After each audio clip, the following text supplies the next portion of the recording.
بسم الله الرحمن الرحيم الحمد لله رب العالمين ما أفضل الصلاة وأتم التسليم على نبينا وحبيبنا محمد وعلى آله وصحبه أجمعين. اللهم علمنا ما ينفعنا وانفعنا بما علمتنا وزدنا علما. اللهم زدنا ولا تنقصنا وأكرمنا ولا تهنا وأعطنا ولا تحرمنا وآثرنا ولا تؤثر علينا وضعنا وعرضنا يا رب العالمين. ولا حول ولا قوة إلا بالله العلي العظيم. سبحانك لا علم لنا إلا ما علمتنا إنك أنت العليم الحكيم. Assalamu alaikum wa rahmatullah wa barakatuh. And welcome to lesson 5 in the married life, in light of the Muwatta of Imam Malik, or we say the married life in light of the Muwatta, or Imam Malik's Muwatta. And today we're going to cover what has been titled Forbidden Marriages, or this particular section. Many of you may have noticed that if you open up the Muwatta, that I haven't been necessarily following the proper sequence of a hadith or the prophetic traditions in the book itself. So I've tried to focus only on the hadith that I deem to be pertinent to the particular topic of this course. And as these are just related to marriage with respect to its formation and its maintenance as well. So today we're going to talk about this particular section, and in addition to, it was actually a combination of two different sections or chapters in the Muwatta of Imam Malik, and learned a little bit about some of the things or the type of people we're not allowed to marry. Now, of course, many of you may know this already, but for the sake of those who may not be very familiar with this, I did want to begin by making reference to Surah 4, Surah An-Nisa, verses 22, 23, and 24. Well, Allah subhanahu wa ta'ala says in verse 22, وَلَا تَنْكِحُوا مَا نَكَحَ آبَاؤُكُم مِّنَ النِّسَاءِ إِلَّا مَا قَدْ سَلَفَ. And do not marry those women that your fathers have been married to, except for what has already passed. In other words, in the pre-Islamic period, there was a practice of the son of a man to actually marry his stepmother, that it was lawful, or it was at least tolerated prior to the advent of the Prophet Muhammad sallallahu alaihi wasallam, even to the extent that a son might even inherit his stepmother. That all he had to do was go and throw a special, like a cloak over her, and then say, "She's now mine." And then in Surah An-Nisa, Allah subhanahu wa ta'ala actually forbids this when he says, لا يحل لكم أن ترثوا النساء كرها يا أيها الذين آمنوا لا يحل لكم أن ترثوا النساء كرها. Oh, you believe, it is not lawful for you to inherit women forcefully, because women didn't have any particular rights. So Allah subhanahu wa ta'ala, he said first and foremost that a man is not to marry the ex-wife of his father, naturally with the condition that, of course, she's not his mother. Of course, his mother would not be allowed to marry anyway, but we're talking about a particular woman who is not that particular man's mother, that you cannot do so. And the ulama say that this prohibition stands even if the father did not have intercourse with that woman. Just by simply contracting the marriage, a man, he enters into an marriage agreement with a woman, and then decides to break it off prior to actually having intercourse, then this woman is still permanently forbidden for that individual to marry. And the following verse, Allah subhanahu wa ta'ala goes on and says, حرمت عليكم أمهاتكم وبناتكم وأخواتكم وعماتكم وخالاتكم وبنات الأخ وبنات الأخت وأمهاتكم اللاتي أرضعنكم وأخواتكم من الرضاعة وأمهات نسائكم وربائكم اللاتي في حجوركم من نسائكم اللاتي دخلتم بهن فإن لم تكونوا دخلتم بهن فلا جناح عليكم وحلائل أبنائكم الذين من أصلابكم أن تجمعوا بين أختين إلا ما قد سلف إن الله كان غفورا رحيما. And so it goes through a list of women that are unlawful for a man to marry. And we generally understand that the opposite to be true, that whoever the female counterpart of these particular, or the male counterpart of all these women listed, would also be forbidden for a woman to marry. So he starts first and foremost, he mentions your mothers. You can't marry your mother. You can't marry your daughter. You can't marry your aunt, maternal aunt. You can't marry your paternal aunt. That you can't marry your niece, meaning your brother's daughter, and you can't marry your sister's daughter. You can't marry your mothers who actually suckled you. And this is a special category in Islam where we find that a woman who is actually not a blood relative to the person, if she suckles that individual as a baby, as a child, then that particular woman becomes unlawful for the man to marry when he gets older, and also her children become unlawful for that man to marry when he gets older. And the same thing would apply for a girl who is suckled by that woman. Wherever man that particular woman is married to at the time, that man becomes unlawful for her to marry when, if say for instance, if they will break up in the future, or perhaps the mother's widow, or the father's widowed, it becomes a widower because of the death of that particular wet nurse, that particular man would also be unlawful, and that man's sons would also be unlawful. So the Quran mentions of mothers, daughters, aunts, nieces, and then women who suckle you, the woman who actually grant you milk when you're children, and also their daughters as well, or their sons as well. And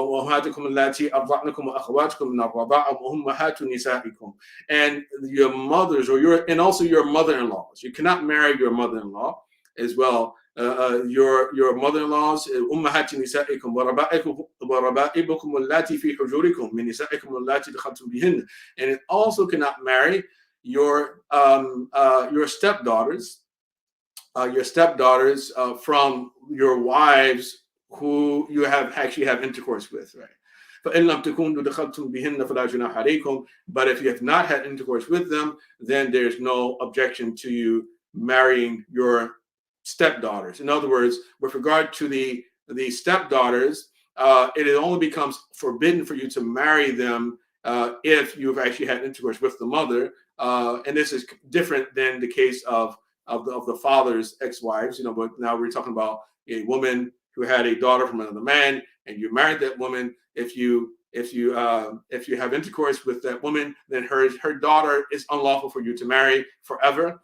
But if you don't have intercourse with that woman, then it is permissible for you to marry the daughter once you're divorced from the mother. And then it goes on, it says,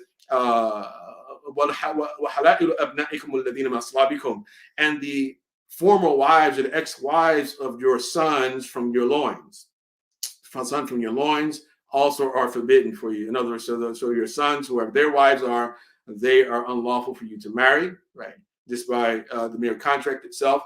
And for you to combine between two women, or two sisters. To combine between two sisters in marriage, meaning that your sisters, blood who are blood sisters, they are co-wives in the relationship, except for what has already passed. In other words, in the Jahiliyyah period, it was the practice that sometimes men would be married to the sisters from the same family. And so Islam, it outlawed that. It made it impermissible. And we've already gone over the hadith that added to the list of these women the combination between a woman and her aunt. So you can't be married to a woman and her aunt, either maternal or paternal. And this originates from the Sunnah. This is not a Quranic injunction. This is an injunction from the Sunnah. And then after this, Allah subhanahu wa ta'ala, He says, وَأُحِلُّ لَكُمْ وَمُحْصَنَاتٌ مِنَ النِّسَاءِ إِلَّا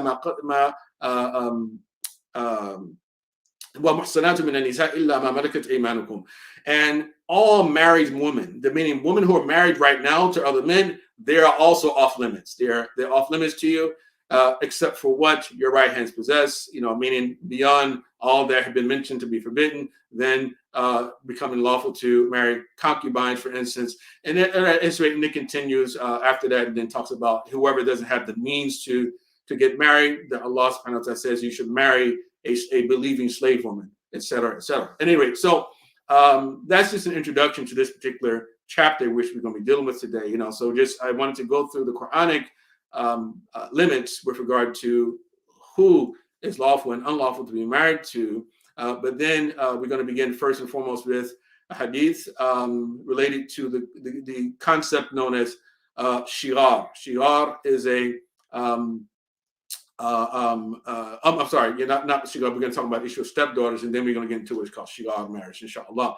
So the first hadith, it says, Yahya related to me from Malik, from Yahya ibn Sa'id, that he said, Zayd ibn Thabit was asked about a man who married a woman who then divorced her before having intercourse with her. Is her mother lawful to him? Zayd ibn Thabit said, no, the mother is obscure in the Quran. No condition in the Quran is attached to her barred from marriage. The condition only exists regarding stepdaughters, right? So again, so basically what Zayd ibn Thabit here is answering is a question with respect to the part of verse 23 of Surah An-Nisa, when it mentions that your stepdaughters are unlawful to you, those who are the daughters of your wives who you've had intercourse with, right? You know, but then it goes on to say, if you have not had intercourse with them, then you may marry them. You marry those stepdaughters once you break things off with the mother. Right? So again, so Zayd ibn Thabit was asked about a man who married a woman who then divorced her before having intercourse with her. Is her mother lawful to him? Is her mother lawful to him? In other words, he married the stepdaughter first. Rather than marry the mother first, he married the stepdaughter. Right? So Zayd ibn Thabit says, no, he cannot marry the mother.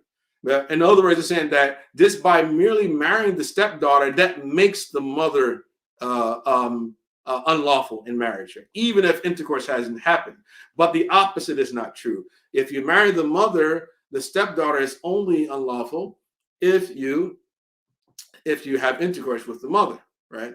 You know, but the opposite is not true. It's related to the contract. And so Zayd ibn Thabit, we know Zayd ibn Thabit, so he said, no, the mother is obscure in the Quran. In other words, in the Quran, Allah subhanahu wa ta'ala doesn't place the same condition on marrying the mother after being married to the stepdaughter as he places on marrying the stepdaughter after being married to the mother. So it says no condition in the Quran that is attached to her.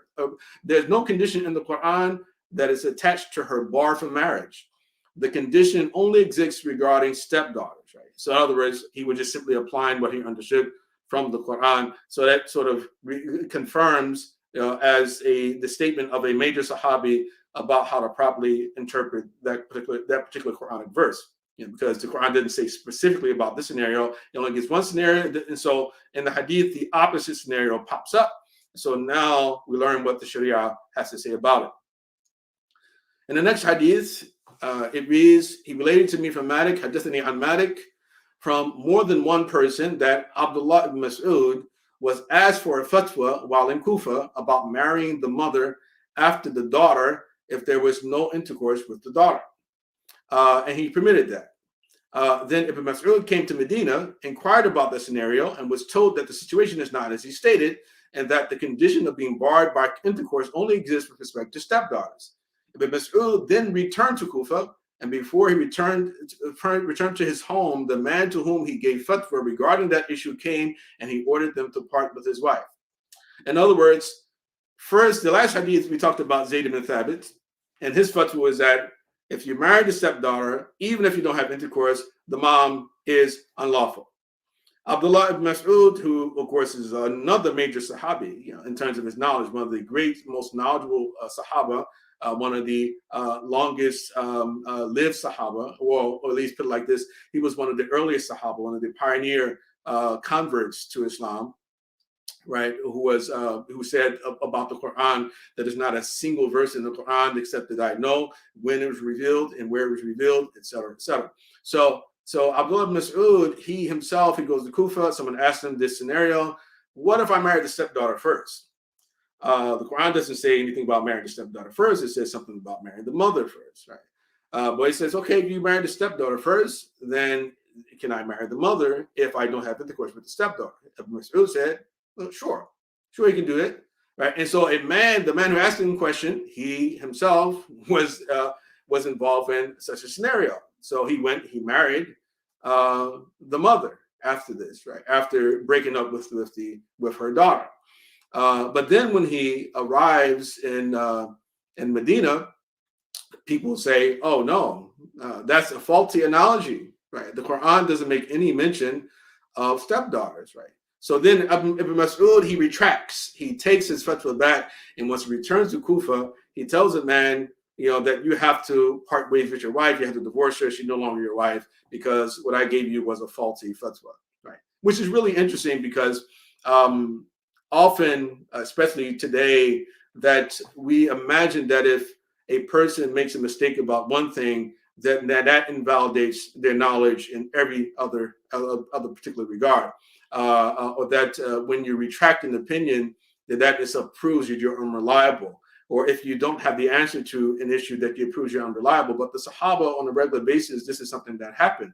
Umar ibn Khattab and Abu Bakr as-Siddiq, multiple occasions, they would say one thing, and then somebody would come and say, "Oh, Amir al-Mu'mineen, but the Prophet ﷺ did and said this." And so they said, "Oh, really? Did the Prophet say and do that?" Then they would change. Right? And then one of the famous statements of Umar ibn Khattab was, that it is better to retract back to the truth than to continue pressing forward into falsehood. Right, so they were not ashamed to change their viewpoints. As a matter of fact, there's a famous inheritance case called the Himariya, where Umar ibn Khattab had ruled one way and one particular year, and the following year he ruled a different way. And so the people came to him and said, "Oh, Amir al-Mu'mineen, but last year you said this." And Umar says, "Okay, هذا على ما قضينا وهذا ما نقضي هذا على ما نقضي." They said, "Yeah, that is according to how we judge, and this is how we judge today." So in other words, there's no shame about anything. Hey, well, that's what we saw. According to our ijtihad, that was the right answer then, and then according to our ijtihad today, this is what the answer is today. So, so retractions was a norm, and simply because someone retracts or finds that their particular analogy may be incoherent or it's not the strongest one, doesn't invalidate the knowledge of anyone. Malik said about the man who is married to a woman and then marries her mother and has intercourse with her, that his wife, meaning the daughter, becomes unlawful to him. He shall part with them both, and they are permanently prohibited to him when it happens that he had intercourse with the mother. However, if he does not have intercourse with the mother, his wife is not forbidden to him, while he shall part with the mother. In other words, we're talking about now a man, of course, involved with a polygynous arrangement. So he marries one and then marries the other, or we say he marries the daughter first, and then marries the mother. Or put it like this: he parts with the daughter, not necessarily a polygynous situation, but parts with the daughter, then marries the mother and has intercourse with the mother. So he says, well, that the mother became unlawful through the marriage to the daughter, even if the intercourse hadn't happened, right? And so if he does have intercourse with the mother, then the mother becomes permanently unlawful, right, to him, and the daughter as well, right? But if he did not have intercourse with the mother, then the daughter is still lawful to wed, to remain married to, right? So it's the fiqh of Malik. Then he goes on and he says, Malik said about the man who marries a woman and then marries her mother and has intercourse with her, that her mother is permanently forbidden to him, and she is lawful neither to his father nor his son, meaning that the mother is neither lawful to his father, meaning the man's father, nor to the man's son. And her daughter, the woman's daughter, who he's married to, is not lawful for him, and his wife becomes unlawful to him. Right. So he's married. So actually, this does sound like a polygynous situation. So you have, he's not supposed to do that to begin with, but he does this. He marries the daughter, and then he marries the wife. So he has intercourse with the mother, and because of the intercourse he had with the mother, he's now his wife, who is the daughter, is also now forbidden for him, and the mother is also forbidden for him, and he can never remarry either one of them. But if it happens that he marries the mother on top of the daughter, then the mother, if he doesn't have intercourse with the mother, then he can still remain married to the daughter, right? But the mother is off limits forever for him through this particular action. Malik said, as for illicit intercourse, meaning zina, it does not make any of that unlawful, because Allah subhanahu wa ta'ala said, and the mothers of your wives. So he only forbade what happened through marriage, and he did not mention prohibited degrees being established through illicit intercourse. So every marriage happening in a lawful fashion wherein its initiate has intercourse with his wife is tantamount to the lawful marriage. and this is what I have heard and what the norm of the people is with us. Right? So meaning the people of Medina. So basically what this is talking about here is that there's a basic principle that exists among many of the legal theorists, the usuliyin. And that principle, as expressed by Qadi Abu Bakr ibn Arabi, is al-ma'dumu shar'an kal-ma'dumi hissan, that what is deemed to be non-existent according to the Sharia is treated as if it is physically non-existent. In other words, since the Sharia does not acknowledge illicit intercourse as a valid basis or a valid relationship, illicit intercourse is illicit, as we say. There's not lawful intercourse. Since it doesn't, it doesn't deem that to be something good to do. That if an individual, if a man has zina with a woman, that the woman's children do not become unlawful for that man to wed, because the Quran says, that ummahatu nisaikum, that forbidden to you are the mothers of your wives. It didn't say the mothers of your girlfriends, and it said mothers of prostitutes that you have intercourse with. It said the mothers of your wives. So in that sense, it means that the prohibited degrees are not established, if the relationship is unlawful. And there's actually a hadith, has some weakness in it, which says, لا يحرم من الحرام ما يحرم من الحلال. أو كما قال عليه الصلاة والسلام, that what is made unlawful through the halal is not made unlawful through the haram. Right? And there's some scholars who take this a bit further, even. There's somewhat of an extreme. They would say that that if a man has a baby out of wedlock, that it's actually permissible for him to marry her because she's not legally his daughter. And this is, of course, mainstream, according to the mainstream four schools with regard to the illegitimacy of that child to that particular man. There are some tabi'in who had a different perspective on this, but this particular viewpoint is not really shared by most scholars, that it becomes lawful for you to marry your biological daughter simply because she was born through illicit intercourse. But those who actually believe that this particular rule should be applied universally, and which is a minority, actually they say that that if a man were to have a daughter out of wedlock, or a woman to have a son out of wedlock, particularly we're talking about man, because the woman, of course, the child is always going to be attributed to the mother. But in particular, we're talking about a man. If a man has a daughter out of wedlock, then it becomes lawful for him to marry that girl if that's what he desires, But of course, we see the problems with that naturally, But this is not a universally acceptable principle, But the basic argument here is that that according to Imam Malik's, that the prohibited degrees with regard to marriage are not established when the relationship or the contact or the sexual contact is not lawful sexual contact, right? So that's the basic point. The next hadith says, Malik said about the man who fornicates with a woman, he shall receive the scriptural penalty. He shall have the scriptural penalty, the had punishment. Meaning, so you fornicate with a woman, so the had punishment in the Quran is miyatul jalda, 100 stripes. Right? If it's adultery, it is to be stoned to death, right? Or just to be executed. So, if a man has intercourse or fornicates with a woman, then he'll get the had punishment because of her. He may marry her daughter, and his son may marry her if he desires to. Right? So basically, he's applying this principle, that what is made unlawful through halal is not made unlawful through haram.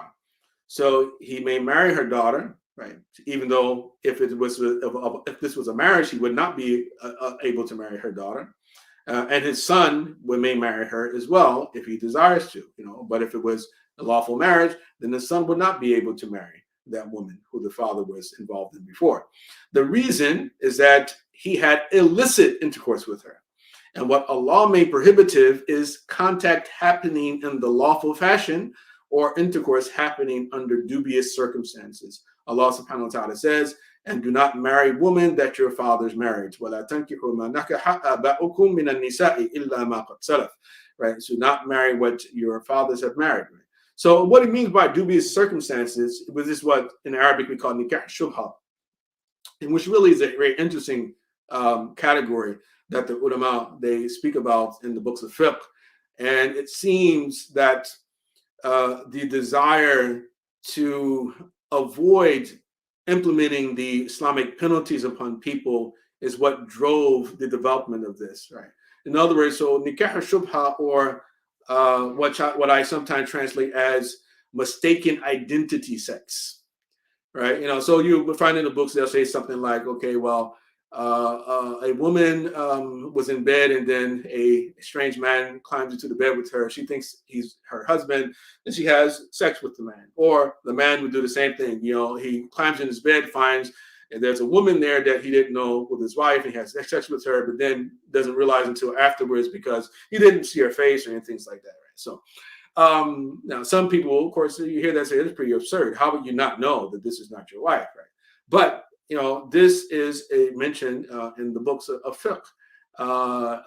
Sometimes it's mentioned like, okay, a woman may say, there's a strange man that climbed into my bed one night, and I'm a heavy sleeper, and I remember one night that there was somebody in my bed, and they were, and they had their way with me, right? While I was, of course, and I'm really, really heavy sleeper, right? Imam Ahmad ibn Hanbal actually says that that's a valid excuse for that woman. Let's say if the woman turns up pregnant, and he makes a claim like that he says, okay, we accept her claim, right? We accept her claim, and we don't punish her, right, for zina, because it might be true. This might be true that there's something like this did occur. Some scholars even say, well, if a woman comes to town and is unmarried and she has children, say, don't even ask her if she's married. Assume that she is, or at least she was. Right? Don't ask her if she's married. In other words, so the ulama were not obsessed about trying to execute people or stone people to death or to have them flogged. So this particular category about dubious circumstances or intercourse happening under dubious circumstances is talking about this particular example.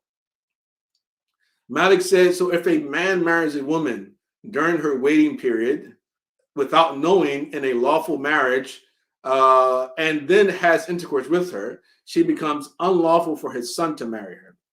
Right? So a man marries a woman during her iddah. Right? So her iddah can be from a divorce. The iddah can be from the loss of a husband. Right? So she's a widow, and the waiting period in that situation is 4 months and 10 days. But the normal waiting period is 3 months. So if a man, say for instance, she's in her waiting period, he's in her iddah, he marries her during her iddah and then has intercourse with her. So he says she becomes unlawful for his son to marry her. Right? Of course, it becomes unlawful for him too, but becomes unlawful for his son to marry her. Right? Even though this is haram to do. It's haram to marry a woman during her iddah. And that is because, he says, and that is because his father married her in a lawful manner, wherein the scriptural penalty will not be meted out against him. In other words, that although it was during the iddah, that it was all the other conditions were fulfilled, and we're assuming that he didn't know that marrying during the iddah was actually haram to do, right? And the child that is born therein will be ascribed to his father, just as it will be unlawful for his son to marry her once her father marries her during her waiting period without knowing and had intercourse with her. So in this situation, so the man didn't know that she's in the iddah, right? And so he marries her, has all the witnesses, gives the dower and everything, contract, but doesn't know she's in iddah. She doesn't tell him, right? So if it's discovered later and turns out the woman's pregnant, that the child is a legitimate child. And the intercourse is not considered to be zina. It's not fornication or adultery happening in this situation, although the people will be separated. But fundamentally, the point is that if the marriage is lawful, then the prohibited degrees apply. Right? They are the result of that. So he continues. He said, similarly, her daughter shall be unlawful for the father when he happens to have intercourse with her mother. Right. And so she's a stepdaughter. And so he had intercourse with the mother. And according to the Quran, if you have intercourse with the mother, then the stepdaughter is unlawful to marry if you happen to break up. All right, the next hadith. Next hadith is Yahya related to me. حدثني يحيى النافع عن عبد الله بن عمر رضي الله عنهما أن رسول الله صلى الله عليه وسلم نهى عن الشغار. So Yahya related to me from Nafi from Abdullah bin Umar that the Messenger of Allah صلى الله عليه وسلم forbade shigar marriage. Shigar, Shigar, shigar marriage, or sheen ghain alif ra. Shigar marriage is for a man to marry off his daughter in exchange for the other to marry off his daughter with no dower stipulated between them on either side. And in a sense, this sort of we can call a daughter swap, right? Marriage, right? So a man says to the other man, "Hey, give me your daughter, and I'll give you mine." Right, and there's no dower between the two of them. There's no stipulation. No, neither girl or a woman received a dower, right? So the Prophet, he forbade that, and this was a common marriage in the pre-Islamic period that men would do this with their daughters, and some extended and say that with what also classified as shigar is if you did it with your sister. Give me your sister, I'll give you my sister, or some other woman who that man is the guardian of, right? But Malik's position is that the shigar is applicable only to daughters who actually are virgins, and the fathers have the permissibility to marry them off without their consent. So shigar becomes applicable in that case. So if we come across that, then it's deemed to be forbidden.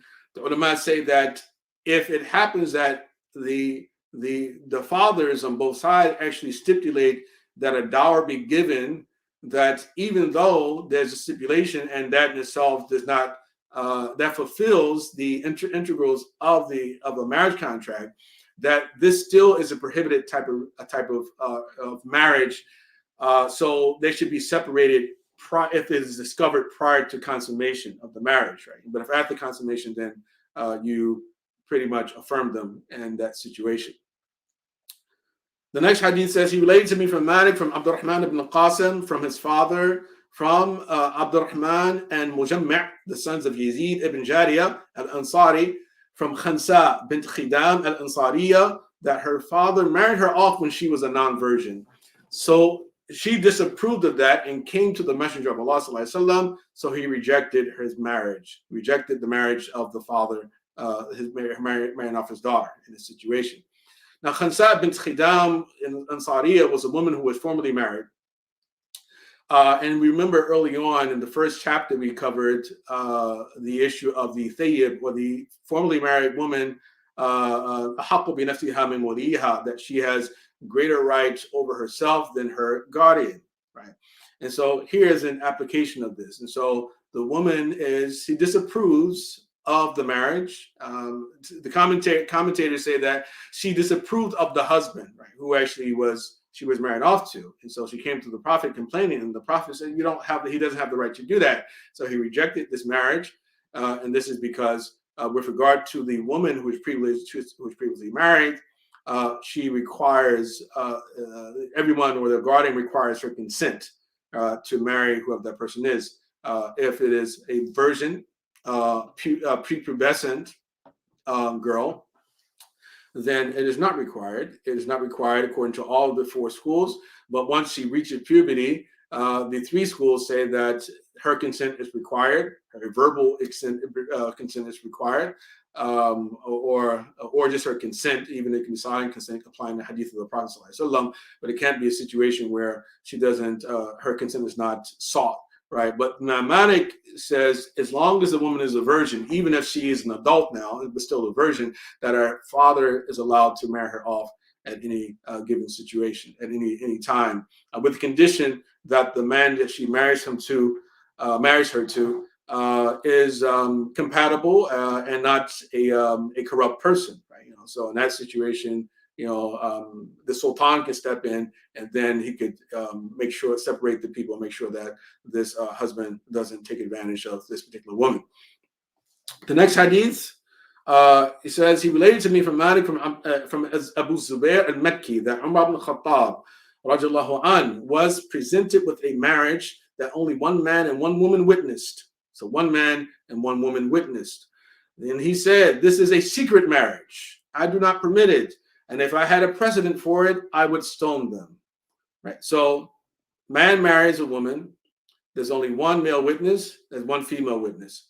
The Hanafis allow for one male and two females to witness a marriage in order to validate the marriage. Imam Malik was stricter. Umar ibn Khattab clearly was stricter on this point, and he considered it to be a secret marriage if there's only one man and one woman in this situation. And for the Malikis, a secret marriage is any marriage that the members, the bride and groom and their guardian, they seek to conceal from the public. Anything that they seek to conceal from the public is a secret marriage according to the Maliki school. The other schools say that a secret marriage is a marriage where there are no witnesses involved, right? No witnesses involved, then that's a secret marriage, right? So the Malikis are stricter on this particular point. So if you even if you have witnesses, but if you seek to conceal the fact that these two people have been brought together in what we generally call holy matrimony, then those two people have been involved in a secret marriage. And so Umar was very strict. And so he said, if I had known of a precedent for it, if someone before me, if I had known of someone before me, like the Prophet ﷺ or Abu Bakr, radiallahu anh, for instance, had stoned someone for this, and I would stone these people, right? So to emphasize the importance of publicizing the wedding, and so make it clear that this man has taken on the responsibility of this woman, and if he denies responsibility of her, or the obligation to provide for her, or the obligation to provide for her children, then there won't be any dispute. But when you make it secret, then the woman, of course, has no recourse in that situation because there were not sufficient number of witnesses, or at least not enough that the law or the government itself, the governing bodies would be obligated to actually accept as valid proof. The next hadith, he related to me from Malik, from Ibn Shihab, from Sa'id ibn Musayyib, and from Sulaiman ibn Yasar, that Tulayha al-Asadiyah was married to Rushayd al-Thaqafi, who then divorced her. She then married during her waiting period. So Umar struck her and her husband multiple times with a lash and then forced them to separate. Then Umar ibn Khattab said, if it happens that any woman who gets married to her previous husband during her waiting period from a divorce, and he doesn't have intercourse with her during it, they will be separated, and then she will complete the remainder of her waiting period from her previous husband. After that, another man may be her suitor. However, if he also has intercourse with her during the waiting period from the first husband, they are to be separated. She will then complete the remainder of her waiting period from the first and then from the second. Then the two of them shall never marry again. So again, emphasizing the impermissibility of marrying during the iddah, right? So the woman is in iddah from a divorce from one husband. A second man, he comes as a suitor, and he marries her during the iddah, and he has intercourse with her. If he has intercourse with her, then it is impermissible for them to ever marry again after they're separated, right? But if he doesn't have intercourse with her, then he's allowed to marry her once the waiting period is over, right? If it happens that he has intercourse with her, and as this says, that they're separated, and she completes her iddah from the first husband, and then she has a second iddah from the man who married her during her iddah, right? And then during the iddah, and had intercourse with her, and then after that, they can never remarry because of that particular violation. So there are two things that are impermissible here. First is being married during the iddah period. Second, having intercourse after being married during the iddah. The first is less severe than the second, naturally, that if you marry only, contract the marriage, that's haram, it's a sin, but if there's no intercourse, then you can remarry. If you have intercourse, then you cannot remarry ever again. Malik said, and Sa'id ibn Musayyib said, and she received her dower due to what was made lawful from her. Right? In other words, because there was intercourse, she has to be paid a dower, as we mentioned a couple times before. Malik said, the norm with us concerning the free woman whose husband dies is for her to observe a 4-month and 10-day waiting period. She is not to marry if she is uncertain about the cessation of her menstrual cycle until she rids herself of that uncertainty when she fears being pregnant.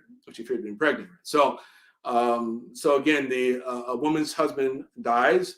The waiting period is not 3 months, but it's 4 months and 10 days, as the Quran says, الذين يؤلون من نسائهم تربصوا 4 أشهر وعشرة, that those who الذين يتوفون ويذرون أزواجا الذين يتوفون ويذرون أزواجا تربصوا 4 أشهر وعشرة, that those who die and leave behind wives, they, meaning the wives, are to wait for 4 months and 10 days. So that is the waiting period there. But if it happens that a woman develops uncertainty, meaning that her menstrual cycle seemed like is not returning, now she cannot remarry until she's certain she's not pregnant. Because once it's actually saying that the woman is pregnant, then her iddah doesn't end until she gives birth. Right? So if a man wants to marry her, he's not allowed to marry her during that particular period, and he's also not allowed to come and say expressly during her iddah that I want to marry you once you have your baby, because we mentioned this before, that you cannot expressly state during the waiting period, the iddah, that you desire to marry the woman. You can only insinuate it. You can only imply it in some way. Use a statement which is interpreted in more than one way. And then 2 more hadith, and then we'll open up for the questions. Yahya related to me from Malik, from Ibn Shihab, from Abdullah and Al-Hasan, the sons of Muhammad ibn Ali ibn Abi Talib, from their father, from Ali ibn Abi Talib, that the Messenger of Allah sallallahu alaihi wasallam forbade the temporary marriage of women on the day of Khaybar, as well as eating the flesh of domesticated donkeys. So now this is talking about temporary marriage, zawaj al-mut'ah, right? And temporary marriage is a very contentious issue, right? As we know, between the Sunnis and Shiites, there's disagreement. The Sunnis have unanimously agreed that temporary marriage is unlawful. The Shiites still say that it is still lawful.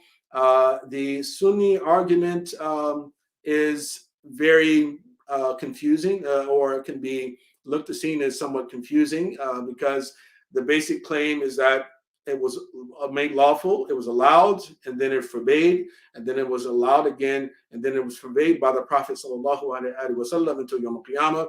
However, multiple Sahaba, including sometimes you find it related to Aisha or Abdullah ibn Abbas and Muawiyah, and certain other companions actually still believe that it was lawful up until the reign of Umar ibn Khattab radiallahu an, and the consensus didn't occur until the reign of Umar ibn Khattab. And of course, this is naturally part of the polemic of the Shiites against the Sunnis to say this. Some scholars, they say that the reason this was made lawful was it was equated to the general category of necessities or needs that are made lawful due to emergencies, right? الضرورات تبيح محظورات الضرورات تبيح محظورات وتقدر بقدرها. So for instance, if a person is starving, then a person is allowed to eat things that are not halal for them to eat, if that's the only thing available. If you are choking, for instance, then you're allowed to drink certain things close to you, which may be unlawful if there's a strong belief that they're clear your throat. Or if you're dying of thirst, you can drink certain things that are generally deemed to be unlawful, even though there's some khilaf about wine. But basically, they said, okay, it was the same thing here. Since sex is another appetite that the human being has, and sexual gratification, right, is something that all people seek, that in certain instances, a man may be away from his wife for such a long time that he fears falling into sin. And so he makes he contracts with a woman, and the deal is that as long as she provides him sexual gratification, that he'll provide her some type of sustenance during the period of that particular contract. this itself is condemned by Sunnis because fundamentally it reduces the marriage to to an objective relationship, or a relationship of objectification, where the woman objectifies the man objectifies the woman. And if there is a child, of course, that comes from it, then this places the child in a very uneasy situation as well. Because even though it would be deemed lawful according to the basic teachings of the Shiites, and so the man would have his certain financial obligations, but now the child grows up in the house with only a mother, and so we know that, because of course history and statistics, how that itself becomes a problem. So it's temporary marriage is again one of those very problematic things. But the Sunnis are in agreement. Sunni jurists are in agreement today that this is not lawful. The Shiites seem to be in agreement as well, that it is lawful for them, right? So and then lastly, he related to me from Malik, from Ibn Shihab, from Umar ibn Zubair, that Khawla bint Hakim into the presence of Umar ibn Khattab and then said, Rabi'a ibn Umayyah initiated a temporary marriage agreement with a woman who was impregnated by him. So Umar ibn Khattab came out angrily, dragging his cloak, and then said, this is temporary marriage. If I had a precedent, I would stone them, right? Or stone him or stone them. So again, Umar's fiqh, it influences the fiqh of Imam Malik significantly. And we remember Khawla bint Hakim from the earlier discussion about the woman who came to the Prophet ﷺ and she offered herself to him. That this is believed to have been Khawla bint Hakim. So she comes to report to Umar, said, okay, this man, he was engaged in a temporary marriage contract, and this woman became impregnated, and this angered Umar ibn Khattab, and he wanted to actually punish the man. And so in the punishment he felt it was deserving of was to be stoned to death. Right, but naturally he didn't do so because he didn't see himself as a legislator or someone who can introduce a new penalty which takes the life of an individual, which did not originate from Allah and His Messenger, alayhi salatu wasalam. So that we move on to, of course, I spoke for a long time today. I apologize for that. Hopefully you'll be able to follow me, and I'll try to see if I can get all the questions that may appear at the moment, inshallah. So just looking through here. So wa alaikum salam, sister Nabila. Wa alaikum salam. Yes, yeah. And so Kimbat Muslim woman. I guess this might be just a pseudonym. It's not a real name. But Assalamu alaikum. I have a question. Is that permissibly by Islam when Muslims marry with their cousins? Prophet ﷺ was married with Zainab, but as I know, this marriage had another meaning. Yes, it is permissible to marry one's cousin. The Prophet ﷺ did. Yes, he did marry his cousin. Zainab bin Jahsh was his cousin, and there's nothing prohibiting it Islamically. It's a custom in many different cultures still today that people marry their cousins. Some people believe that marrying with cousins potentially could place your children at risk of certain ailments. I don't know the science of that, but it does seem at times that for certain situations, there's some type of effect on the health of certain people. It seems that the more distant the relative is, the better it would be. So the closer the cousin is to you, if it's like a second or third cousin, that's probably better than it being a first cousin, apparently. But simply because if something's permissible, it's not the same as it being recommended. Right? But the Prophet sallallahu alaihi wasallam, he did it, and others, they did the same. There's no one who actually can say that it is unlawful. Brother Khalil, he says, what are secret marriages? Do secret marriages fall under the category of forbidden? marriages, according to our any marriage that the members of the relationship involved are attempting to conceal from the public, right? So even if all the other conditions are fulfilled, that there are witnesses there, and you have, or even 10 people there agree that we're not going to announce this, we're not going to let anyone know that this marriage occurred, then that's a secret marriage according to the Maliki school. The other schools say that a secret marriage is a marriage where you have multiple, a marriage where the ceremony lacks witnesses. There are no individuals there witnessing it. It's only between the bride and the groom, or perhaps the bride and the groom and the guardian. That itself will be a secret marriage according to the other schools. So the Malikis have a stricter definition of a secret marriage. And we saw, according to the hadith we just read, that Umar ibn Khattab radiallahu anh, that he considered a marriage where there are only a man and a woman to witness it to be a secret marriage, right? And he said that if I had known of a precedent, I would stone the people for doing this, So because it should be what do you call it? For some reason my brain popularized. It should be announced publicly. It should be publicized, that these two people have recently married.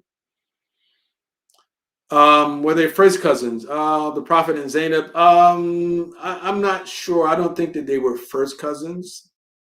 I'm almost certain that they were not first cousins, but they were definitely related. I'm almost certain that they were not first cousins. Let me see, there's something here. Okay. Sharina, Khos says, Salam alaikum.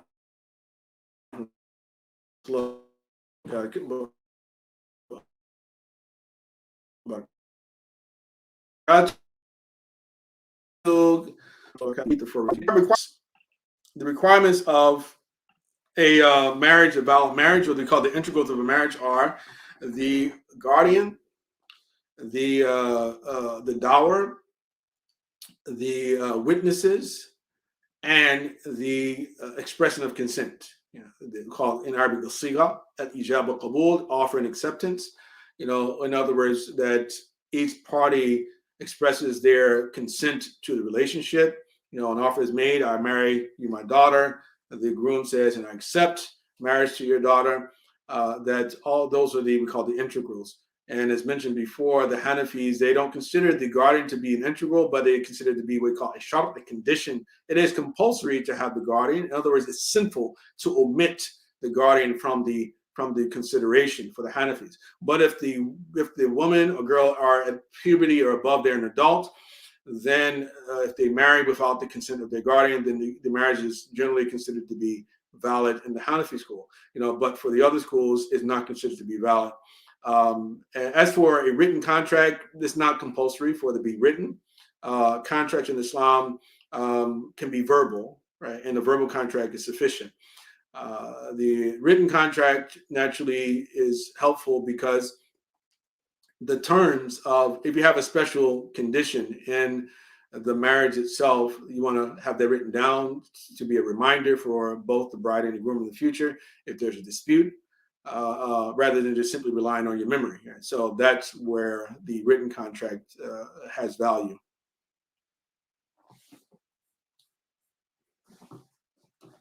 All right. So alhamdulillah, I think we've gone on for about an hour, and I think that I've covered quite enough, and looking forward to. Okay, I'm sorry, it's just Nabila. One last question, inshallah. There's so many other people to marry. Why did these people marry daughters, mothers, and all of these complicated situations? Well, I mean, in the past, people were very tribal, and you want to marry within the tribe and keep the tribe among, or the families among those who you trust, right? Because tribal existence, placed certain demands on people of the past, and so they were more interested in intermarriage than they were to marry strangers who came into the city, the village, right? So that had a lot to do with it.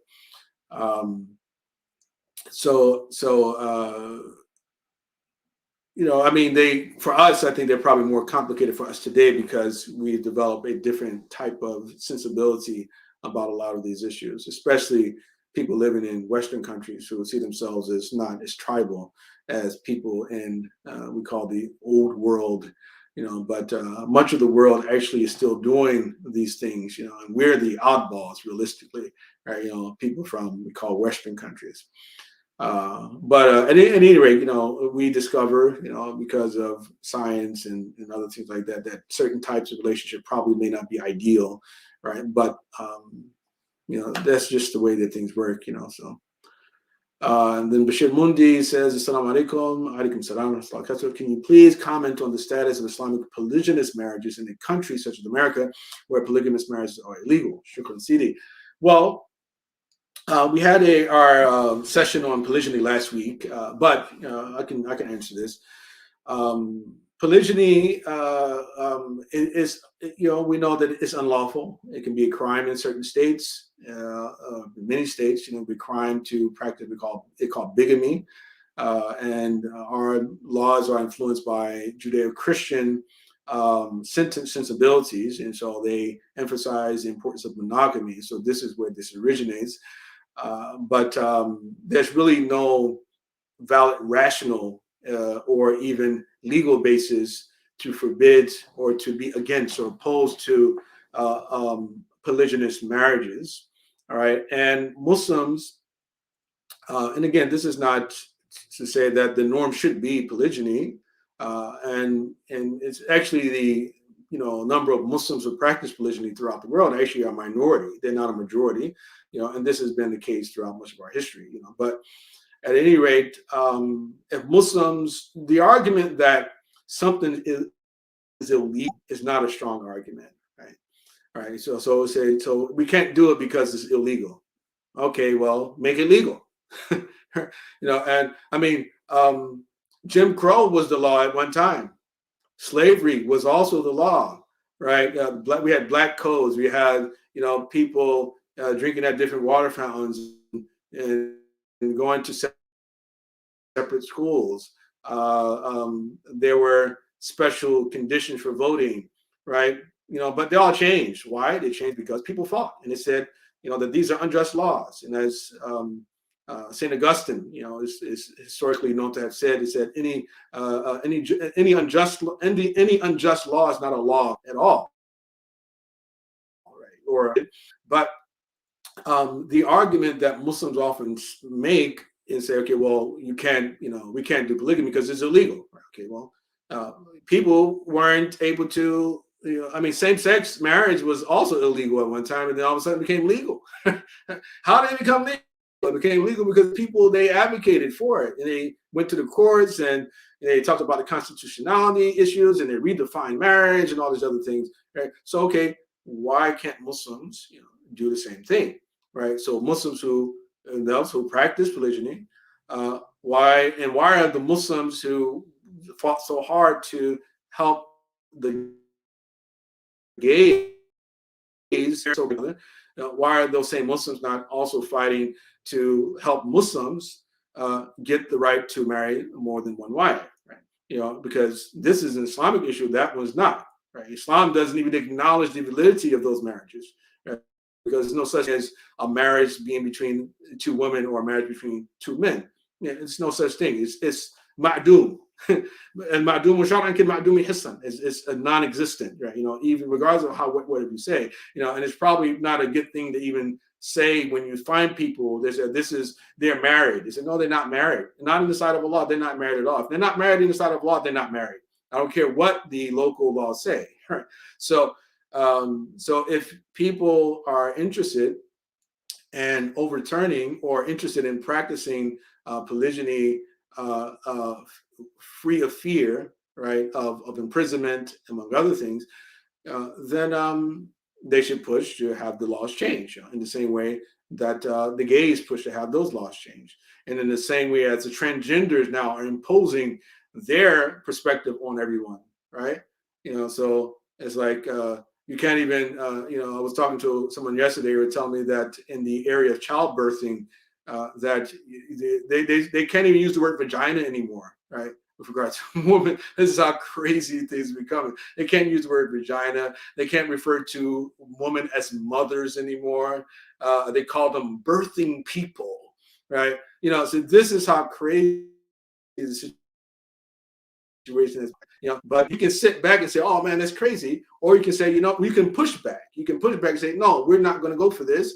And if they're able to make changes, then we should be able to make changes too, right? But again, we're defeatists, and we say, "Hey, man, the white man can do everything, but we can't do nothing. We need white man's permission. If white people jumped on board with polygyny tomorrow, I guarantee you, Muslims will jump on it." And they start saying, "Oh yeah, but Islam, it was so great, and it talked about this, and yeah, but you have to wait for the white man to do it for you first, And the same thing with gay marriage and transgenderism and all these other things that have occurred. Right? Mustafa Bey says one can argue that it being illegal is unconstitutional and violates separation of church and state. Yeah, I do think that can be a valid argument for it, right? Nafisa says interracial relationships were illegal, right? Yeah, illegal was there, right? What happened? People fought. They said, this is unjust, right? And they fought. It can't be a crime because there isn't any damage part. And that's also another good point that Mustafa makes, because we base, a lot of our laws on relative harm that occurs to people, objective harm. If you can prove objective harm, then you make it illegal. What's the objective harm being done, right, to anyone, right? Especially if you're talking about a woman, she's fine. Most women are probably not okay with this. Well, we know most women are not okay with it. But some women, they accept it. Right. And even if you say, no, but that's bad and it's harmful. Well, okay, it's bad and harmful for you. For her, she's okay with it. It's none of your business. Mind your business. Right. She's okay with being in a polygynous relationship. Right. So just thank Allah that, he hasn't tested you with that. Right. Maybe she can handle it and you can't. You just can't. Muslims need to understand contracts and how we contract our rights away being ignorant of their lawful status, right? Exactly. I agree with that. Paradise lies at the feet of the mother. That's true as well, right? Look at the Mormons. The Mormons, I think they're probably going to somewhat of an extreme with theirs, But yeah, at any rate, I think we get the point. And alhamdulillah, it's been good. And hopefully we'll have more opportunities to entertain more questions. I believe either next week or the week after there'll be a lot more time to entertain questions. But for now, what I'm going to do is going to turn things over to Brother Khalil. Please stay with us. He wants to just mention a couple of things about a couple of our products, and looking forward to seeing everyone next week, inshallah. Wa sallallahu Muhammad على آله وصحبه وسلم تسليما كثيرا. السلام عليكم ورحمة الله وبركاته. Assalamu alaikum wa rahmatullahi wa barakatuh. We'd like to thank Dr. Abdullah bin Hamid Ali for another very excellent course, another excellent class. Inshallah, what I'd like to do is just bring to your attention these two books that we are making available at lamppostedu.org. The two books are one, the Muslim Funeral Guide, which is a Muslim reflection on the death and afterlife that's been written by Dr. Abdullah bin Hamid Ali. It's a very important book for any Muslim who has non-Muslim relatives, who have non-Muslim friends, to in fact look to give them, in fact, to give your non-Muslim friends and relatives more information about Islam. But this book is also good for Muslims. It's also good for Muslims because it goes over some of the basic aspects of the janazah prayer, also some of the very significant lessons of life, death, and what they mean to us as Muslims. And it also gives Muslims a way to secure their burial. In this book, towards the end of it, there's a small will for Muslims that you can copy and utilize, get notarized, and have it as an official document, just in case you have a non-Muslim family, so that the Muslims will be able to bury you as a Muslim. It also has a question and answer session for that non-Muslims may have about your janazah. So the book is rich in detail. It's a small book, but it's rich in detail, and it's available at our website at the right where you see right on our website at lamppostedu.org. This is an error here, married life, but you can find this booklet on our website. The next book that I'd like to talk to you about is this recently released book called Islamic Economics, a primer on markets, morality, and justice by Aliyah Salman, and with a foreword written by Dr. Abdullah bin Hamid Ali.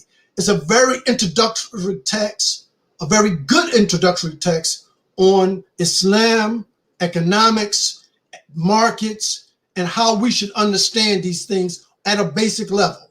So please, inshallah, go to our website, pick up this book, inshallah. It's available for sale. And please support the Lamppost Education Initiative. Our efforts, we need your support to continue our online efforts, sessions for English-speaking Muslims across the country and across the globe. Thank you. Jazakallah bi khair. Assalamu alaikum wa rahmatullahi wa barakatuh.